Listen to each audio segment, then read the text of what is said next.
Então vamos lá? Bom, hoje eu vou falar aqui sobre 7 investimentos que todo mundo usa errado. Na verdade, a maioria das pessoas, né? Tem gente que é mais especialista. O que acontece? A diferença normalmente entre um amador fazendo investimentos e um consultor de investimentos é exatamente nesse tipo de detalhe, saber para que serve cada investimento. Porque normalmente o investidor amador, o que ele faz? Ele vai ali e fala, vou escolher um investimento pela rentabilidade. E isso é um erro muito grave. Eu vou mostrar por que para vocês aqui. Vamos lá, por exemplo, começando com o investimento mais utilizado, acho que no Brasil hoje em dia, que é a caixinha de investimentos ali. Pode ser a caixinha do Nubank, pode ser o dinheiro que fica lá no Mercado Pago, pode ser o do PicPay, quem está rendendo mais aí? Pode ser o CDB de liquidez diária. Você tem diversos caminhos aqui dessa caixinha. Qual que é o grande problema da caixinha? O investidor convencional, você aí, talvez na sua casa, talvez tenha um erro que você comete na hora de usar esse tipo de investimento. Ele é bem bacana, mas o que é? Você vai utilizar ele para o curtíssimo prazo, não é isso? Então você recebe o seu salário, você sobe ele para uma caixinha ali e você vai tirar esse investimento depois na hora de gastar ou às vezes até no decorrer do dia a dia. Qual que é o problema com essa estratégia? Se esse investimento foi colocado ali no dia 1, por exemplo, ele tem 98% de IOF, de imposto sobre operações financeiras. O IOF nesse investimento ele é 98%. Então, se você resgata ele no dia 2, você não ganhou nada. Por quê? 22,5% você vai pagar de imposto de renda em cima daquilo que rendeu e ainda vai pagar o IOF de 98%. O que sobra, nada. Até o dia 15, por exemplo, é 50% ainda que você está pagando de IOF. E só depois que vira um mês é que esse IOF é zerado e você ainda está pagando 22,5% da sua rentabilidade em imposto de renda. Se você utiliza, então, esse investimento para o curto prazo, no decorrer dos gastos do seu mês, não serviu para nada. Por isso que você vai lá ver, 200% do CDI, você vai ver não está rendendo nada. 150% do CDI, você vai ver não está rendendo nada. Então, os investimentos de caixinha e tal, eles só começam a render depois do dia 30 ali, mais ou menos, né? Você não tem como utilizar ele antes, não faz sentido colocar lá. Outra coisa que muita gente faz também com as caixinhas é ficar migrando de uma para outra, porque uma ofereceu 20% a mais em cima do CDI, né? 150% do CDI, a outra tá pagando 130%, sem ler o contrato. No geral, a maior parte dos contratos dessas caixinhas prevê que a rentabilidade ali é até certo valor. Então você vai lá e movimenta, vou colocar 40 mil na caixinha, só que só 5 mil tá rendendo o valor promocional de 150%, o restante tá rendendo 100% CDI, ou até 90% CDI em alguns casos que os caras te descascam mais. Então se você vai utilizar a caixinha, nada contra, legal pra caramba, mas vai colocar um dinheiro que você não vai mexer nos 30 dias e toma cuidado com a promoção. Então as corretoras são especialistas em fazer isso, né? As empresas são especialistas. Comenta aí, né? Você que já achou alguma cláusula dessas aí, comenta onde você encontrou, porque vocês são muito mais numerosos que eu. E hoje em dia, graças a Deus, né? A gente tem muito banco no Brasil, porque é muito boa essa competitividade. Quem se beneficia é a gente, né? Quanto mais banco tem no mercado, melhor pra gente aqui que tá como investidor. Segundo ponto, muito interessante também. Ainda sobre caixinha, mas eu vou falar como fosse outro investimento, porque acaba que é outro uso. Muita gente fica procurando a melhor caixinha para colocar a reserva de emergência, ou seja, para vir ali e colocar aquele dinheiro que eu não estou em uso. Tem uma latada nisso aqui que pouca gente percebe. O fato é que a maior parte desses bancos que oferecem essa rentabilidade, eles não têm agência física na sua cidade ou não têm uma estrutura de segurança muito robusta. Eles são bancos ali mais simples para abrir conta, eles têm diversas vantagens para uso no dia a dia, mas para reserva de emergência eu não costumo indicar. Se acontecer alguma coisa, que você perdeu o cartão, ou você foi assaltado e perdeu o celular, nos bancos tradicionais, você consegue ir lá com a palma na mão, você consegue ir com a biometria, você consegue sacar o dinheiro de diversas formas sem cartão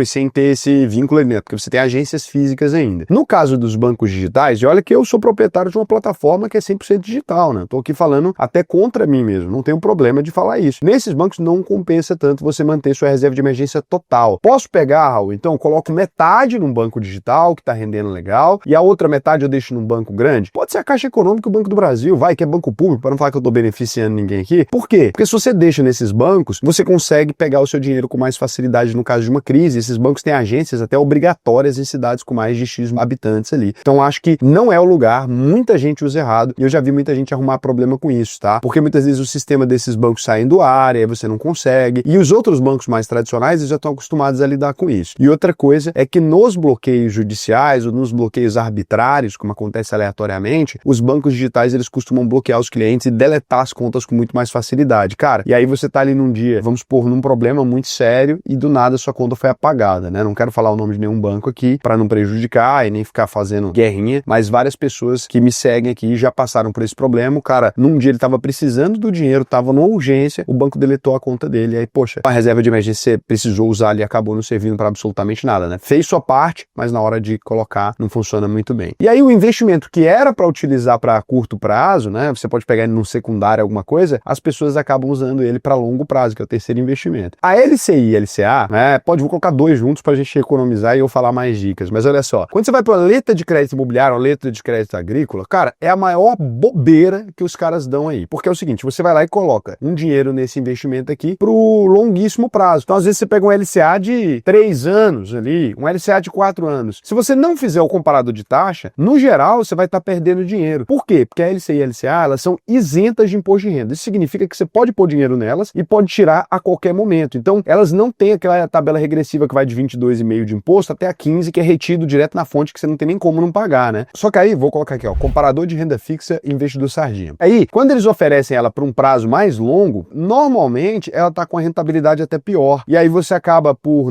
falar, vai ser sem imposto de renda e tal, você acaba não fazendo essa conta. Então, LCI e LCA, normalmente você vai utilizá-la para curto prazo, com rentabilidade contratada alta. Então, nunca pega ela com rentabilidade contratada baixa, não. Ela vai ser menor que o CDB, normal, né? Vamos supor, tá oferecendo ali 96%, né? Até que num prazo menor, talvez ela ganharia. Só que quando você vai ver num prazo maior, né? Como ela vai ter uma alíquota regressiva aqui, ó, você acaba perdendo, entendeu? Se, por exemplo, fosse falar de 6 meses, por exemplo, olha, 6 meses aqui, olha a diferença já da rentabilidade líquida. Então, a LCA aqui, ela acaba sendo o melhor investimento, entendeu? Olha como fez diferença. Então, acima aqui de 2 anos aqui, o CDB, ele ganha da LCA, mas no prazo mais curto, a LCA acaba ganhando por conta dessa rentabilidade diferente, por conta desse momento. Olha só que legal. Então, 14,06, a rentabilidade dela é imutável, não tem uma diferença de rentabilidade, enquanto no CDB vai ter. Então, se você sabe utilizar cada investimento, você vai pegando essa lógica, né? Isso aqui é o que o cara pensa, né? O que o alocador profissional, ele pensa. Outro erro aqui que muita gente acaba não utilizando. Muita gente, quando está interessado no investimento de rentabilidade acima, essa pessoa fala,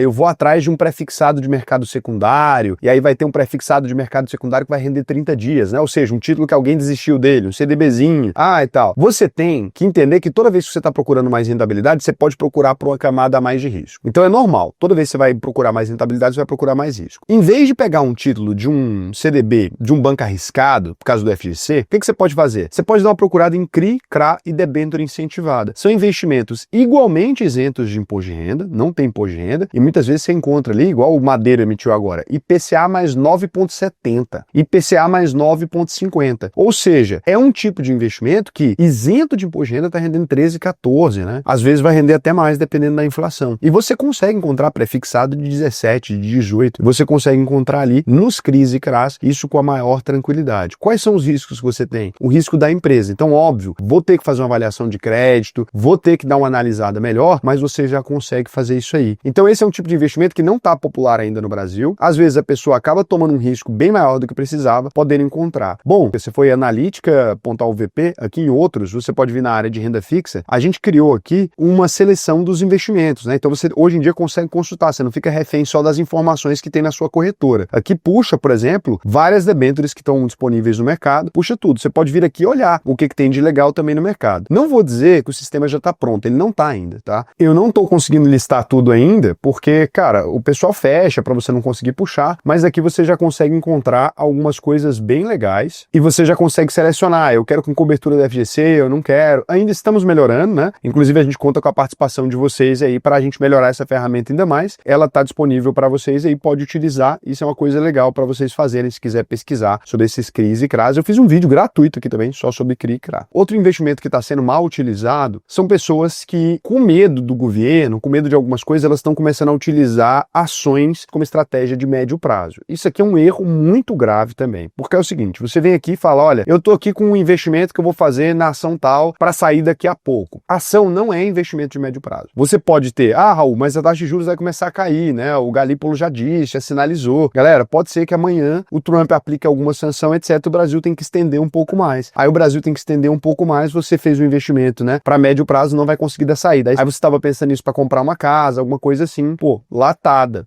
pra caramba, é bem ruim, tá? Sexto investimento que estão fazendo muita cagada, não é nem um investimento em si, mas eu vou falar aqui até porque eu acho importante. O tal do consórcio, ele não é um investimento. Se você falar, não, Raul, para ter o costume de juntar dinheiro, etc., isso é ignorância da sua parte. Se você pega o seu dinheiro, caiu na conta, você já paga ali, se paga, coloca o dinheiro em outra corretora, coloca na plataformazinha, deixa separado e investe. Porque você está usando o consórcio como estratégia para juntar dinheiro ou alavancagem de patrimônio, lembra do seguinte, todo o dinheiro que você está acumulando ali, você está pagando taxa de administração muito alta, muitas vezes até acima de 4%, né? Tem consórcio aí muito sacana. Você está pagando a correção daquele valor, então em vez de estar tendo uma rentabilidade, você está pagando a correção do valor. Outra coisa, você vai utilizar às vezes e falar, eu vou comprar minha casa. Aí você vai ficar amarrado num consórcio por 20 anos, pagando todo o ajuste do IGPM, que é juro composto ao contrário, contra você, uma conta que ninguém te faz na hora de vender o consórcio, tá? Que eu vou fazer aqui para vocês, que é sacanagem. E aí eu vou falar em que situações até que ele pode, talvez até ser útil para você. E eu não gosto de consórcio não, acho uma porcaria, tá? Mas só para não falar que eu,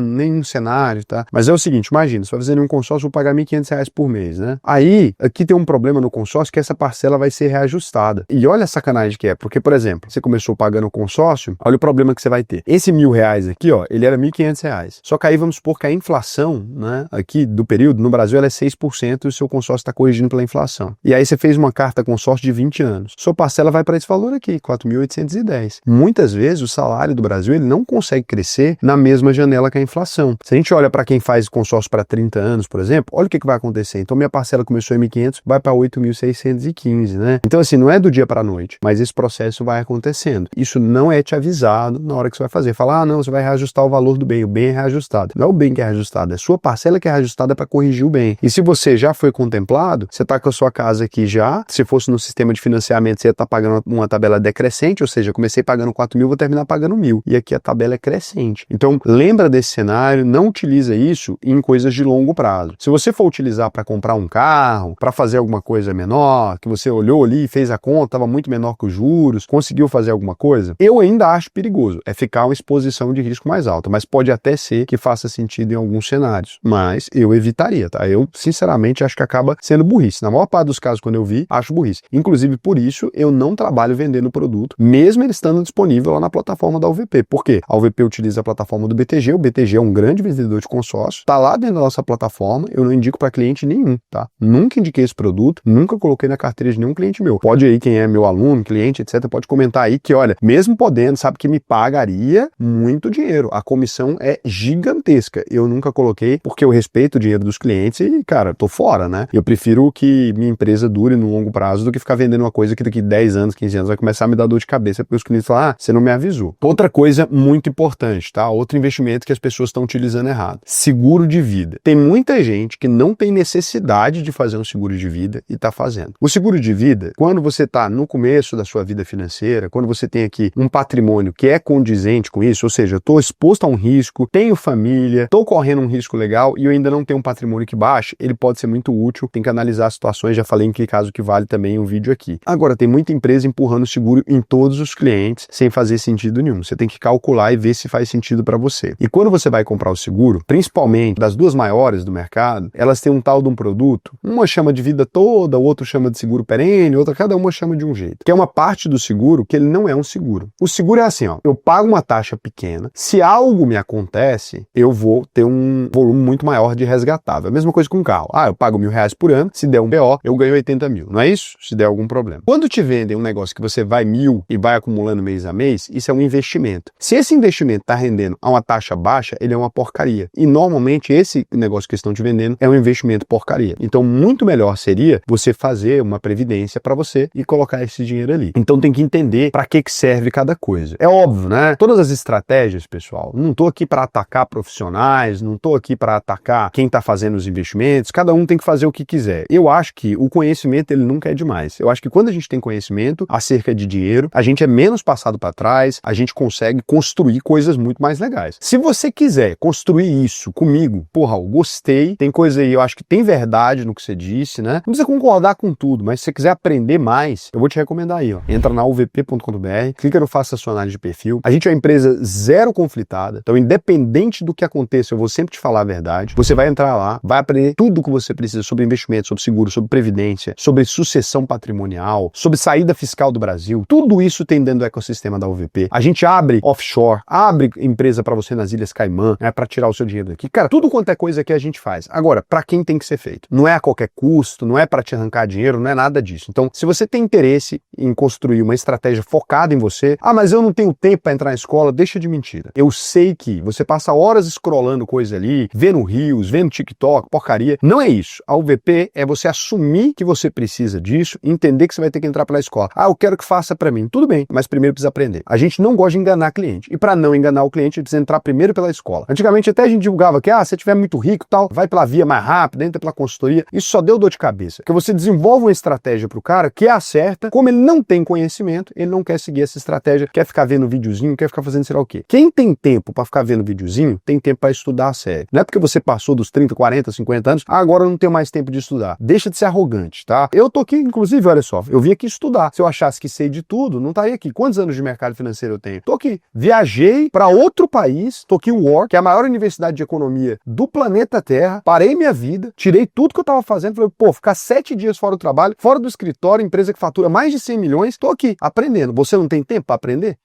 Eu tenho, todo mundo tem, os melhores têm. Então, você tem que vir aqui, preencha o questionário, que para mim vai ser um prazer te ensinar a investir no Brasil e no mundo todo. E não precisa contar para ninguém que tá estudando, não. Se você quiser, não, eu sou vergonhoso, eu acho vergonha estudar. Tem gente que, sei lá que loucura que é essa. Então não conta para ninguém. Estuda aqui sem contar para ninguém, tá bom? Agora, deixa eu verificar se vocês perguntaram alguma coisa de útil. O Kairos falou, análise técnica, que é aquela dos gráficos, é sobre a probabilidade, não sobre prever o futuro. Ela se baseia muito mais na psicologia dos investidores do que em qualquer outra coisa. Olha, eu vou ser bem sincero, a área de todos os bancos que têm análise técnica é sempre a área dirigida para o público, é sempre a área dirigida para os clientes. Nenhum banqueiro do mundo, nenhum investidor alto performer, os caras mais fodas do mercado, nenhum se baseia em análise gráfica. Nunca. Então isso aí, pra mim, o dia que eu descobri isso quis dizer algo, né? Se pra você não diz nada, gente, cada um... Eu passei da fase, eu tô ficando mais velho, e antigamente tudo aqui era verdade absoluta. Eu hoje em dia acho que se você acredita nisso, funciona pra você, faz. Eu não tenho mais isso não, sinceramente. Eu tô cada vez menos disposto a entrar em confusão, em briga desse tipo. Eu tenho minhas crenças já muito bem fundamentadas. Davi Souza, o Brasil tá em declínio, é culpa do governo. O Brasil tá em crescimento, não é por causa do governo. Analista de economia do YouTube, vocês são uma piada. Meu lindo, eu não consigo entender por que você acha que isso é um problema. Por exemplo, se eu fosse presidente da República, amanhã eu podia ir lá e mostrar o meu pau em rede nacional. Eu tenho certeza que as ações iam cair. Se, apesar de eu ter feito isso, a Petrobras, a Vale, a VEG registrarem lucros recorde, essas empresas vão subir e podem até puxar a bolsa para cima. Então uma coisa não tem nada a ver com a outra. O problema, cara, de vocês que são mais alinhados à esquerda é a preguiça de estudar economia. Eu sou um cara muito tranquilo com admitir as coisas que são atribuição do governo que foram positivas e as coisas que não são. Agora, o que eu não posso é dobrar a realidade, fingir que uma coisa não aconteceu com o Lula, o grande gênio que vocês querem que eu finja, para que as coisas fiquem boas. Isso aí, eu sinto muito, mas eu não consigo fazer para você. E você pode conversar com qualquer ser humano que compreenda o mínimo de economia, não tô falando pra você compreender muito não, que ele vai te dizer a mesma coisa que eu. Aí, tudo bem, talvez você esteja certo, Davi. O problema é, você nunca estudou economia, nunca se dedicou a isso, não é a sua área, não controla nem 100 mil reais, e aí você quer vir discutir uma coisa que você não compreende, e acha que tá certo e sai com risadinha. Beijo pra você, meu lindo.